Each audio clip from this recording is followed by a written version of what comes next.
Minha nossa, o Enem já é amanhã. E agora? O que eu devo fazer? Se esse é o seu problema, cuidado, segura essa ansiedade, segura essa insegurança também e vem comigo para essa aula que eu trouxe 5 dicas práticas para você utilizar estrategicamente o tempo às vésperas do Enem.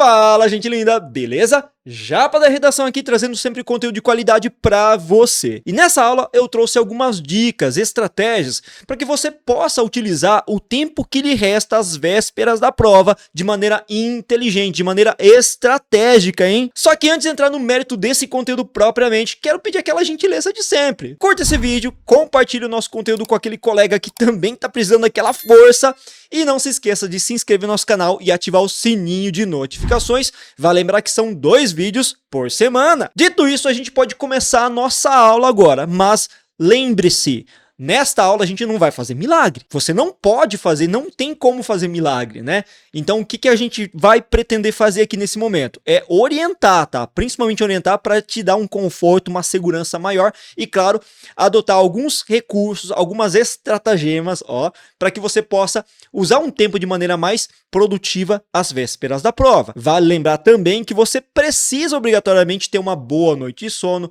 reduzir o estresse e a ansiedade, e para isso você pode meditar, correr na praça, fazer um exercício físico, conversar com os amigos, que eu acho bem bacana também. Agora sim a gente vai para as dicas propriamente. E a primeira dica que eu dou para vocês é o seguinte: tenha pelo menos 3 estratégias de construção textual lá na redação diferentes. Por que eu preciso de 3, professor? Por que não pode ser apenas 1 ou 2? Eu acho interessante que haja no mínimo 3 estratégias possíveis, já na sua cabeça, definida, porque dessa forma você não vai ser surpreendido por temas que podem ser diferenciados. Claro que Enem não costuma ser diferente, porque sempre tem problema de ordem social que diz respeito aos nossos eixos temáticos, né? Uma problemática de ordem nacional. Mas vai que, né? A gente não sabe ao certo o que esperar com algumas mudanças que porventura podem acontecer na prova neste ano, então é bom a gente ter sempre estratégias guardadas. 3 é um número bom. Agora, se você não faz ideia ainda de quais estratégias adotar, você pode clicar nesse card que você vai ser direcionado a uma aula que traz algumas estratégias bem bacaninhas. Dica número 2. Guarde pelo menos na sua memória, sabe, decore mesmo cerca de 5 repertórios coringa, aqueles repertórios que você pode utilizar em qualquer tema de redação. Ah, professor, mas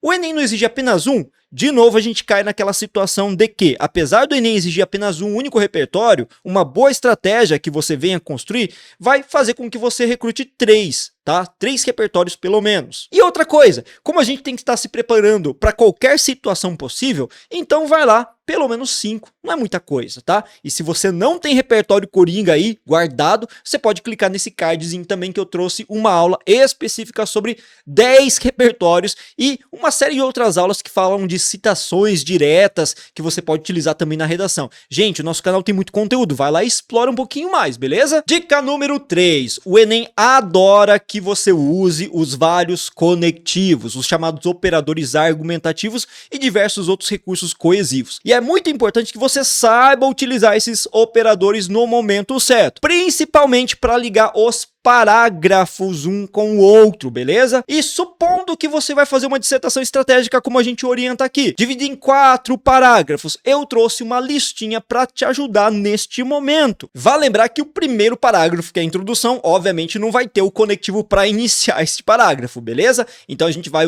utilizar essa lista de conectivos que eu vou passar para você a partir do início do segundo parágrafo. Editor, sobe para mim. Pensando no início do segundo parágrafo especificamente, olha só as expressões que você pode utilizar para começá-los.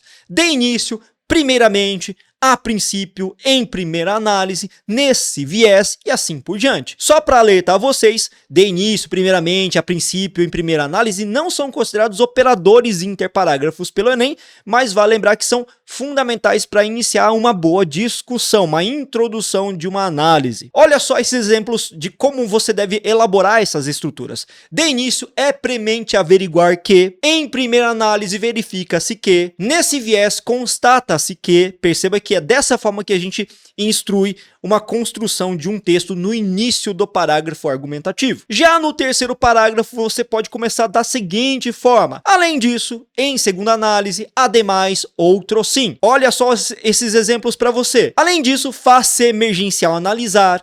Em segunda análise, nota-se que, ademais, observa-se que. Essas expressões todas são muito interessantes para você construir um texto estratégico. E para iniciar a sua conclusão, olha só o que você pode trazer. Lembrando que nesse momento você vai colocar um operador do tipo interparágrafo com sentido conclusivo. Vamos lá. Portanto, logo, dessa forma, destarte, como ficaria nos exemplos. Portanto, ratifica-se que o problema, dessa forma é nítido que o problema, destarte evidencia-se que, dessas maneiras possíveis, você introduz uma ótima conclusão. Dica número 4, não se esqueça de elaborar uma intervenção que recrute os 5 elementos exigidos. Você pode clicar nesse link para ter acesso a uma aula mais completinha, bonitinha, sobre as questões que envolvem os 5 elementos da intervenção, mas eu vou passar para vocês aqui rapidamente nesta aula. Primeiro elemento é o nosso agente, pode ser um órgão estatal, uma ONG, uma instituição pública ou privada. O segundo elemento é a ação propriamente, a ação que vai ser efetivada, a medida propriamente dita. O terceiro elemento é o meio e modo, é como essa ação vai lidar. Lembrando que o meio e modo deve obrigatoriamente ter uma marcação mais específica. Essa marcação é feita a partir das partículas, das estruturas, a partir de, através de, por meio disso, deixa bem mais claro esse meio e modo para o corretor localizar. Já o quarto elemento é o efeito pretendido. Qual o resultado que você espera a partir dessa ação? Normalmente o resultado está alinhado muito com as questões que envolvem o problema, reduzir o problema. E você pode inserir um bom efeito, aliás, por meio também de algumas estruturas que indiquem esses efeitos. Por exemplo, o a fim de que, o para que, o com intuito de. Isso ajuda demais também o corretor a localizar o efeito. E por último, e não menos importante, nós temos o quinto elemento, que é o detalhamento de algum desses outros elementos anteriores. Só que, como é difícil você consolidar, internalizar todos esses detalhamentos possíveis, você vai fazer apenas de um. Coloca na sua cabeça que você vai detalhar o agente, inserindo um aposto para esse agente. Fica muito mais fácil. E olha só, professor aqui pensando em você, na sua saúde mental, facilitar a sua vida, eu trouxe um modelinho. Editor, só para mim esse modelo de introdução. Portanto, verifica-se que a violência doméstica representa uma grande chaga à sociedade. Perceba que nessa conclusão, o primeiro período já determina bonitinho e recupera o tema de redação. Nesse caso, o tema aqui que eu peguei de maneira aleatória na nossa plataforma fala sobre a violência doméstica no Brasil. Nesse sentido, é emergencial que o Ministério da Segurança, veja que nós temos no nosso agente, órgão governamental responsável pela promoção de políticas públicas voltadas à proteção dos brasileiros, nosso detalhamento do agente, o segundo elemento, efetiva uma ampla fiscalização nos lares de pessoas em situação de risco. Veja que nós temos a nossa ação. Isso pode ser feito por meio da, olha a partícula que caracteriza a inserção do meio e modo, da ampliação de canais de denúncia que propiciarão informações acerca das famílias com problemas. E para fechar, o efeito com a fim de, bem claro, a fim de acabar com a violência doméstica. Desse modo, será possível a futura garantia de dignidade a todos. Então percebeu que nós temos esses 5 elementos bonitinhos para vocês, estrategicamente elaborados? Pois bem, a sua intervenção deve ficar desta forma também estruturada, beleza? E quanto mais claro ficar os elementos da intervenção, mais fácil para o corretor e certamente ele vai localizar com propriedade. Então facilita a vida do corretor organizando essa conclusão. E para fechar, nós temos a quinta e última dica. Mas antes, quero alertar a todos vocês que a nossa plataforma ainda tem disponível para vocês planos para que vocês possam treinar a redação às vésperas do Enem. Uma semaninha faltando, 2 dias, 3 dias, ainda dá para você treinar, tá certo? Então vai lá na nossa plataforma, o link tá na descrição desse vídeo e você vai conhecer um pouco melhor do nosso trabalho da Corrige-me, a melhor e a mais completa plataforma de correção de redação na atualidade hoje no Brasil. Dito isso, nós vamos para a quinta dica, que é muito importante, que diz respeito à possibilidade ou não de comprometer o tempo de prova. prova. Eu falo aqui da necessidade de você, às vésperas da redação Enem, da prova do Enem, aliás, né, que vai ter a redação,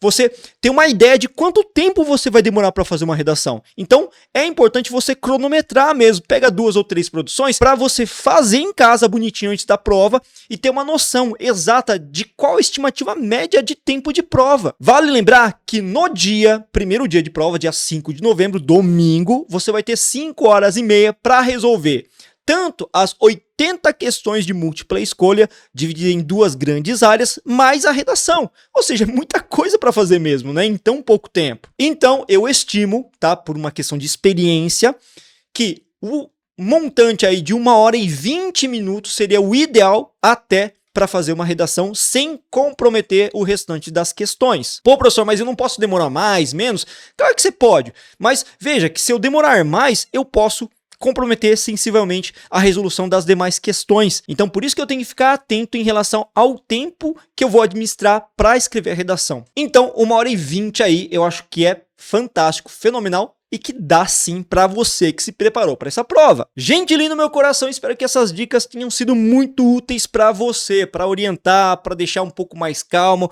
para nortear em relação ao que eu devo fazer estrategicamente às vésperas da prova, tá? E o que eu posso fazer nesse momento é desejar muitas energias positivas, uma boa prova, uma boa sorte, que você vá com calma, com energia, com convicção para fazer uma boa prova. Gente, eu estarei com vocês. De que maneira? Em espírito, dando a mãozinha e guiando vocês naquele momento, porque a minha voz vai ecoar na cabeça de vocês no momento que vocês fizerem a prova. Então vou estar lá presente com vocês também, beleza? Eu quero agradecer demais a todos vocês por assistirem essa aula até o final e desejar para vocês bons estudos e até a próxima aula!